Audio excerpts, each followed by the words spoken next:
ప్రతి ఇంట్లోనూ చర్చ ఏమిటి అని అంటే జగనే ఉండి ఉంటే, వైఎస్ఆర్ కాంగ్రెస్ పార్టీనే అధికారంలో ఉండి ఉంటే ఈ పాటికే స్కూళ్ళు మొదలయ్యాయి, ఈ పాటికే అమ్మఒడి బడి ఉండేది, ఈ పాటికే వ్యవసాయం ముమ్మరంగా సాగుతూ ఉంది, ఈ పాటికే రైతు భరోసా సొమ్ముబడి ఉండేది,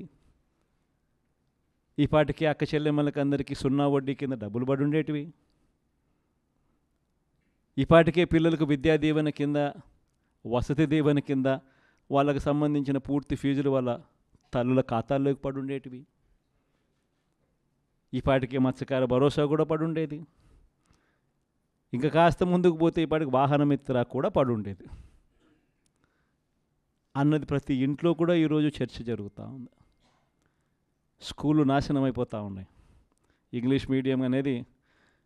అసలు పూర్తిగా గవర్నమెంట్ బడులలో ఉంటుందో లేదో కూడా తెలియని పరిస్థితులకి స్కూళ్ళు నాశనం అయిపోతూ ఉన్న పరిస్థితులు.